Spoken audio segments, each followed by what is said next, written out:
네, 하나님 말씀은 마가복음 10장 46절에서 52절입니다. 마가복음 10장 46절에서 52절 말씀을 함께 합독하겠습니다. 시작.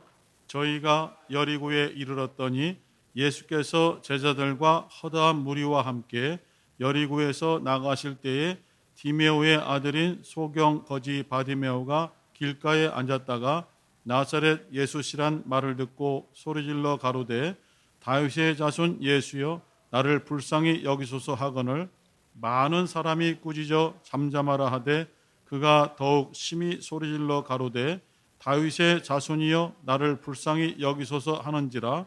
예수께서 머물러 서서 저를 부르라 하시니 저희가 그 소경을 부르며 이르되 안심하고 일어나라 너를 부르신다 하매 소경이 겉옷을 내어버리고 뛰고 일어나 예수께 나아오거늘 예수께서 일러 가라사대 내게 무엇을 하여 주기를 원하느냐. 소경이 가로되 선생님이여 보기를 원하나이다.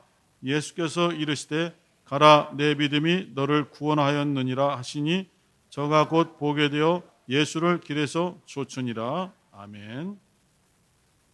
겉옷을 버린 바디메오란 제목으로 함께 말씀을 나누겠습니다. 46절에 소경 거지 바디메오를 소개할 때에 디메오의 아들이다라고 표현했어요. 헬라어로 바디메오 할 때 바는 영어로는 BAR인데 누구누구의 아들이라는 뜻입니다. 그래서 바디메오는 이름이 아니죠. 바디메오, 디메오의 아들. 그래서 이름은 모르지만은 디메오의 아들인 것을 알고 있다 이런 뜻입니다. 예수님의 12제자 중에 바돌로메가 있어요. 바돌로메는 이름이 아니고 돌로메의 아들이라는 뜻이죠.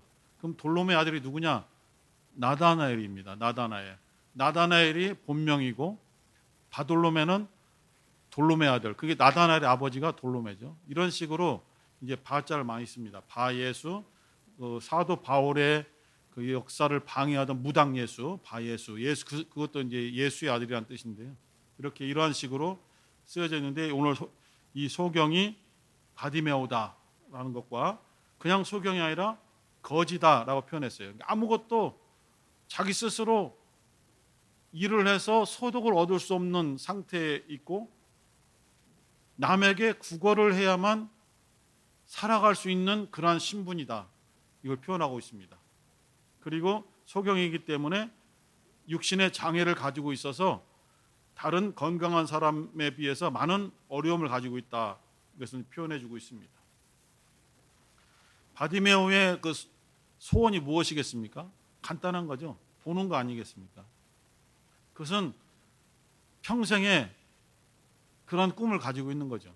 이 여리고라는 동네가 무역도 많이 활성화돼서 좀 부유한 도시이고 많은 사람들이 왕래하다 보니까 좀 규모가 큰 도시고 특히 여러 가지 그 향이 나는 나무가 많이 있어서 시각적으로도 아름다운 그러한 도시였다고 그래요.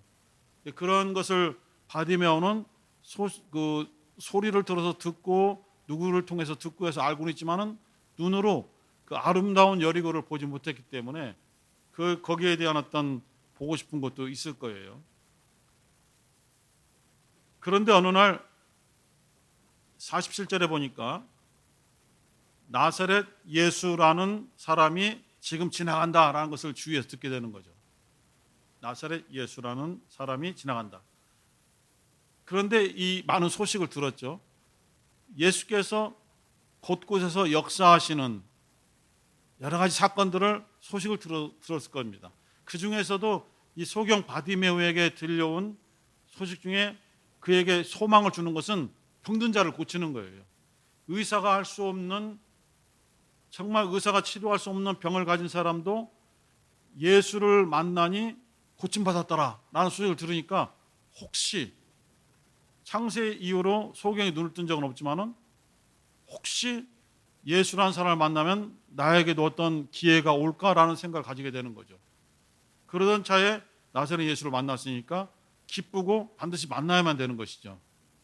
우리가 예수를 의지하면서 예수님을 만나야 되는 어떤 원인을, 어떤 원동력 또는 어떤 요인, 여러 가지 표현 방법이 많지만은 예수님을 만나야만 되는 그 원인이 우리에게 있을까요? 그 까닭이 있을까요? 어떤 목적이 있을까요? 우리는 예수님을 반드시 만나야 하잖아요. 매일매일 만나지만은 이게 주일처럼 하나님 앞에 예배드리는 주일은 더더구나 예수님을 만나야 되는 아주 분명한 어떤 이슈가 내게 있는 거잖아요. 그렇지 않으면은 와도 예수를 만나지 못하죠.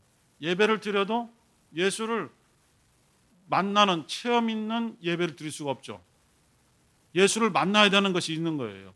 이 바디메오는 왜 예수를 만나야 되는가? 예수를 만나야만 볼 수 있기 때문이죠.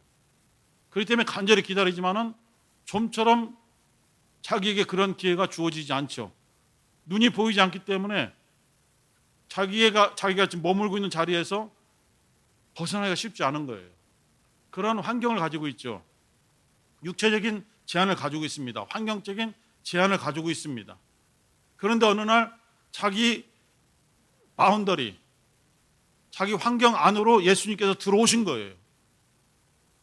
나를 만나러 오신 것은 아니지만은 내가 손을 뻗어서 예수를 만날 수 있는 그 범위 내에 예수께서 지금 들어가시는 거예요.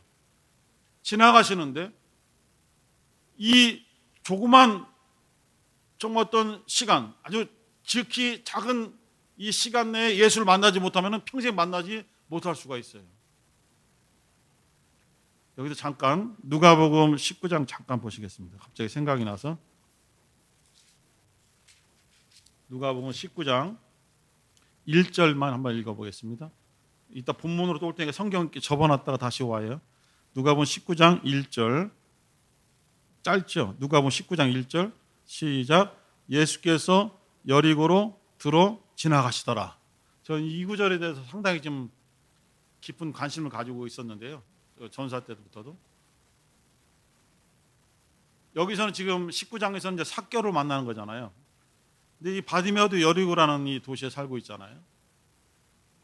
예수님께서 다른 지역에 있다가 내가 만날 수 없는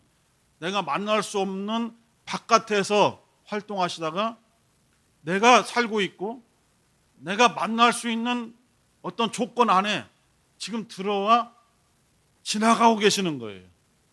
머물러 계시면 여유가 많을 텐데 지나가시거든요.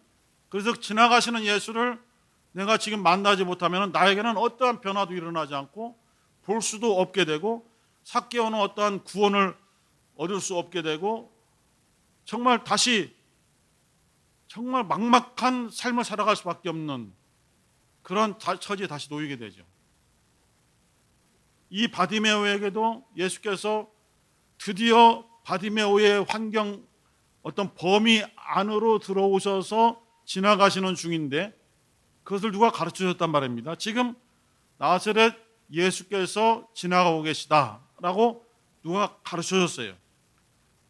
이것은 바디메오에게 정말 복음이거든요. 기쁜 소식이거든요. 머뭇거리거나 주저하거나 깊이 생각하거나 고민할 시간의 여유가 없는 거예요. 그냥 그 소식을 듣자마자 그냥 바로 즉각적으로 고민 없이 생각 없이 막 반응이 되는 거예요. 왜? 이거 평상시에 생각했었기 때문에, 평상시에 고민해 왔었기 때문에 더 이상 주저할 필요도 없고 주저할 여유도 없는 거예요. 나사렛 예수다 하니까 그때부터 소리 지르잖아요. 뭐라고 질렀습니까? 다윗의 자손 예수여 나를 불쌍히 여기소서. 분명히 사람들이 나사렛 예수다라고 가르쳐줬는데 이 사람은 바디메오는 다윗의 자손입니다라고 고백한 거예요. 이게 큰 의미가 있어요. 사람들이 예수께서 활동하시지만은 굳이 나사렛이라는 것을 앞에 붙이거든요. 물론 그 당시에는 출신 지역을 붙여서 가룟, 유다 이런 식으로 붙이잖아요. 하지만은 예수에 대해서 나사렛을 붙인다는 것은 깔보는 것이거든요. 무시하는 것이거든요. 빌립 사도가 친구인 나다나엘을 전도할 때에 율법에서 말했고 선지자들이 예언했던 그분이 오셨다. 그분이 바로 예수시다. 어디 출신인데? 나사렛 출신이다. 그러니까 나다나엘이 나사렛에서 무슨 선한 것이 날 수 있느냐라고 딱 거절하잖아요. 구약 성경에 예언된 도시가 아니기 때문에. 그리고 유다, 사마리아, 갈릴리라는 3등분으로 된 이스라엘 땅이지만은 사마리아도 유다 사람들이 천시하고 상종을 하지 않잖아요. 그런데 그 사마리아보다도 더한 곳이 이제 갈릴리잖아요. 이방의 갈릴리, 이스라엘 땅에 속해 있지만 이방이다, 이방 사람과 똑같다, 이방의 갈릴리여 할 정도로 무시하고 아주 천시하는 그러한 지역이란 말입니다. 갈릴리 지역에서도 더 작은 도시가 나사렛이잖아요. 정말 볼품없고 작잖아요. 지금 현재에도 나사렛이라는 도시는 매우 작죠. 나사렛 예수다, 별 볼 일 없는 예수야, 나사렛 예수야 라고 하지만 다윗의 자손 예수는 어떤 의미를 가지고 있느냐? 다윗의 자손이라는 것은 메시아다 뜻을 가지고 있어요. 구약의 성도들은, 구약의 이 당시의 유대인들은 다윗의 자손이란 것은 다윗과 같은 왕이 될 수 있는 하나님을 보내신 메시아다라는 것을 그렇게 받아들일 때 다윗의 자손이라는 고백을 하거든요. 그래서 사도행전 10장 38절에 보면은 이렇게 되어 있어요. 하나님이 잘 아실 거예요. 하나님이 나사렛 예수에게 성령과 능력을 기름 붓듯 하시매 저가 두루 다니시며 선한 일을 행하시고 마귀에게 눌린 자를 고치셨으니 이는 하나님이 함께 하심이라 이렇게 되어 있거든요. 너희들이 천시하고 너희들이 무시하던 나사렛 예수에게 하나님께서 성령과 능력을 기름 부으셨더니 그가 선한 일, 하나님의 일을 하시고 마귀에 눌린 자를 고치셨어. 이분은 하나님이 함께하는 사람이야. 너희들은 나사렛 예수라고 무시했지만은 이분은 하나님이 함께 하시는 사람, 곧 마태복음 1장 23절에 예언된 것처럼 임마누엘이셔. 임마누엘, 하나님이 함께 하시는 분이야 라고 이제 사도행전 10장에서 강력하게 말하고 있는 것이죠. 이것처럼 바디메오는 사람들이 업신여기던 그냥 신기하게 바라보던 나사렛 예수를 당신은 메시아이시고 나를 살려줄, 나를 이 소경의 환경 속에서 구원해줄 메시아입니다라고 고백하는 거죠. 다윗 자손 예수요, 그 한마디, 예수를 부르는 그 한마디가 이미 예수님의 이 귀를 통해서 들어와서 딱 봤을 때 저 사람은 그냥 소리 지르는 것이 아니라 나에게 메시아로서 믿음을 고백하는 것이라고 보게 된 거예요. 물론 예수는 사람의 마음의 중심을 아시잖아요. 그래서 항상 그 사람의 믿음을 보시고 너의 믿음대로 될지어다 라고 말하지만은 너무 신비하게만 볼 것이 아니라 어떻게 바디메오에게 믿음이 있는 것을 보셨을까 했을 때는 바디메오가 다윗의 자손 예수여라고 불렀을 때 이미 너는 믿음이 있다라고 보신 거죠. 다윗의 자손 예수여. 그때 옆에 보니까 48절에 보니까 많은 사람들이, 한 사람이 아니라 많은 사람이 막 꾸짖었어요. 잠잠해. 지금 랍비께서, 성경을 가르치는 선지자께서 지금 말씀을 전하고 큰 사역을 하기 위해서 지금 사람들과 함께 대화를 하시고 가르치고 계시잖아. 너 때문에 방해가 되잖아. 잠잠해. 잠잠해. 하지만은 잠잠할 수가 없거든요. 지금 지나가시거든요. 고린도후서 6장 2절에 너희들이 은혜 받을 때가 바로 이때다. 너희들이 구원받을 때가 바로 이때다. 이때를 놓치게 되면 안 되기 때문에 그것이 바디메오의 다른 사람을 배려하고 환경을 배려하고 할 여유가 없는 거예요. 계속 더 소리 지르죠. 다윗의 자손 예수여, 나를 불쌍히 여기소서 할 때 예수께서 지나가던 발걸음을 딱 멈췄죠. 그래서 성경에 써있기를 49절에 예수께서 머물러 서서 저를 부르사, 그냥 부르신 것이 아니에요. 예수께서 저를 부르사가 아니라 예수께서 지나가던 발걸음을 멈추시고 머물러 서서 그를 부르셨다는 거죠. 우리가 예수를 이렇게 만나야 되지 않겠어요? 우리가 예수님을 찾는 이유가 무엇일까요? 우리에게 우리 스스로 우리의 환경을 통해서 우리가 가진 것을 통해서 해결할 수 없는 문제를 예수님께서는 반드시 해결해 줄 수 있다는 믿음을 가지고 있기 때문에 그것을 마음속에 두고 있거든요. 그러한 마음 소원을 계속 가지고 있는데 예수께서 지금 내 범위 내에 내가 만날 수 있는 환경 안에 지금 들어오셨어요. 어떻게 됩니까? 만나야죠. 만나서 이것을 풀어놔야 되죠. 잠잠에 다음에 하세요. 바쁘지. 다음에 하세요. 강사가 유명한 강사 하면 다 옆에서 맞거든요. 저도 그랬잖아요. 조심해. 다음에 하세요. 다음에 하세요. 뭘 다음에? 지나가면 못 만나는데 뭘 다음에? 그렇게 할 수밖에 없지만은 계속 이 소경이 예수와 만날 수 있는 방법은 소경이기 때문에 보이지 않기 때문에 소리를 지르는 거죠. 어느 방향인지 잘 보이지 않으니까 막 손 흔들 수도 없고, 그래서 소리를 질러서 소리 지르되 무조건 소리 지르는 것이 아니라 다윗의 자손 예수야라고 신앙 고백하면서 소리를 질러서 예수를 자기에게로 집중시키는 거죠. 주님께서 우리에게 집중하도록 우리는 어떤 방법을 취해야 될까는 각각 다른 것이겠죠. 오라. 그래서 주위에서 너를 부르신다 하니까 오늘 제목처럼 소경이 겉옷을 버리고 내어버리고 뛰어 일어나 예수께 나오거늘. 소경이 어떻게 뛸 수 있겠어요? 조금만 움직여도 부딪히고. 그런데 우리들은 멀쩡해도 가끔가다 지나가다 식탁 부딪히고 그러잖아요. 그런데 이 소경이 어떻게 뛰어갈 수 있겠어요? 왜냐하면 주님의 부르심은 이 바디메오의 인생을 바꾸는 부름이거든요. 나의 인생을 바꾸는 주님의 부름이기 때문에 천천히 갈 수가 없는 거죠. 그냥 뛰어가는 것이죠. 그리고 이 겉옷은 그냥 외투를 뜻하는 것이 아니라 이 당시에 이스라엘이나 다른 중동 문화에서 유목민들에게 겉옷은 거의 생명이죠. 추위에서 집에서 살 때도 있지만은 보통은 거리에서 지낼 때가 많기 때문에 이 겉옷은 자기를 보호하는 생명선이에요.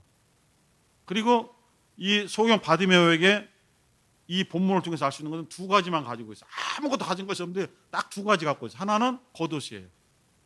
그의 모든 것이에요. 또 하나는 뭐냐면은 주님이 발견하신 거예요. 믿음을 갖고 있는 거예요. 겉옷과 믿음을 가지고 있는데 겉옷을 내어버렸어. 자기의 모든 것을 내어버렸어. 그동안 자기를 보호해 주던 자기의 겉옷이 비싸다고 합니다. 이 당시에는 이 겉옷을 자기의 참전을 할 수 있는 그 겉옷을 주님이 부르신 순간에 던져버렸어. 왜? 주님을 얻기 위해서.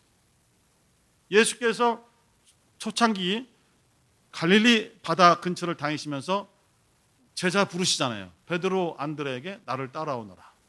너희로 하여금 사람을 낚는 어부가 되게 하리라. 요한과 야고보에게도 너희들도 나를 따라오라 했을 때에 이들에게 주님의 음성은 이들을 변화시키는 것이기 때문에 자기가 현재 육신적인 생활을 가지고 있던 것을 가지고 갈 수가 없어요. 그래서 고기 잡는 그물과 배를 버리고 그냥 따라가죠.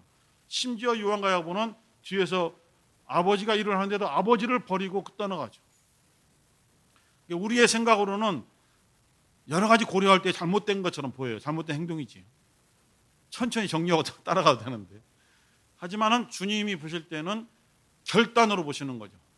나의 부름을 듣고 주저하지 않았다는 거예요.